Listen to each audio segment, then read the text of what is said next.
Earlier today, an American podcaster updated an ancient parable previously used to subvert the notion of truth and reason.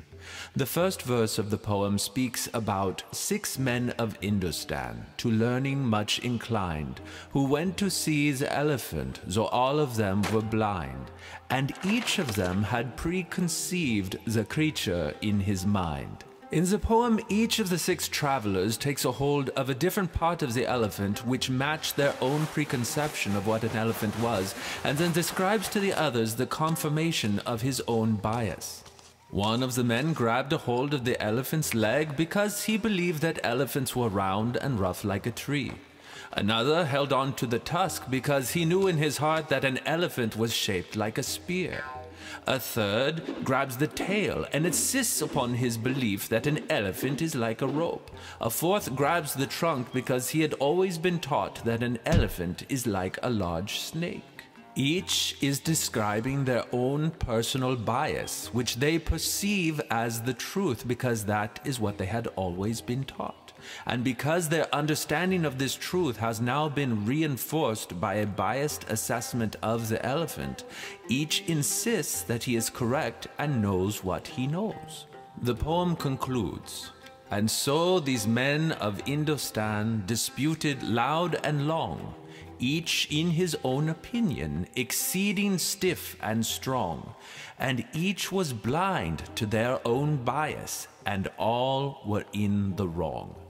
That someone could approach a subject with a preconceived conclusion and ignore all other points of data to support only their bias seems absurd or even unbelievable.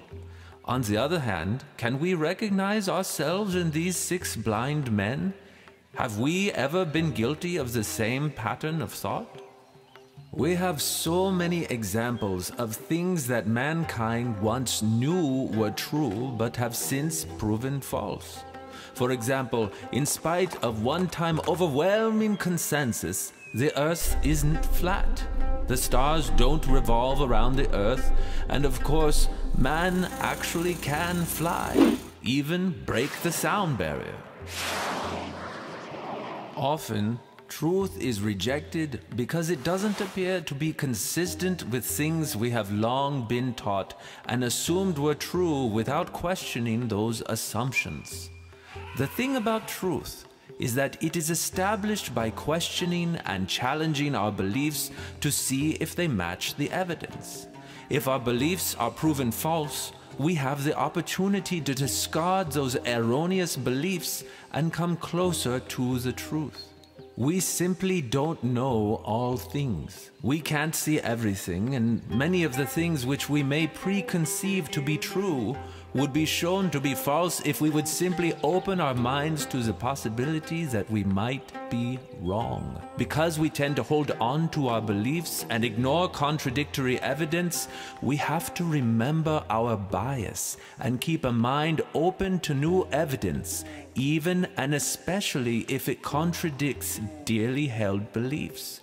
That is because it is dangerous and arrogant to assume that we already possess the complete, correct, and incorruptible truth.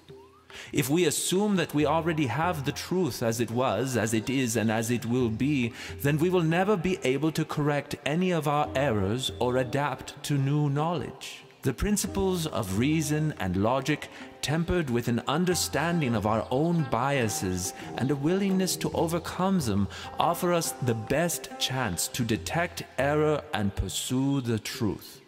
Now, what is this process? It is the process of rational thought. There are charlatans all over the world who will attempt to demonize and distort rationality.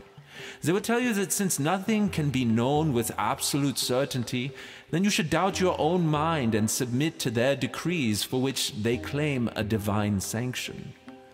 As you accept the responsibility to seek after truth with an open mind and a humble heart, you will understand that you might be wrong about some things.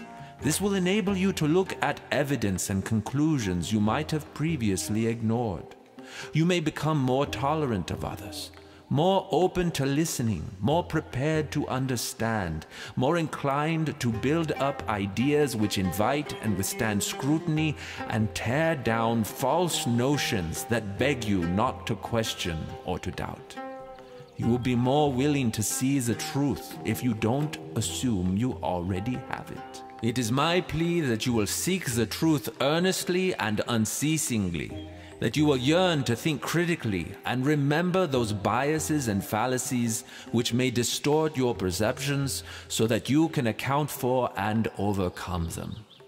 Even when you think you have found it, keep questioning and searching. The quest for truth never ends.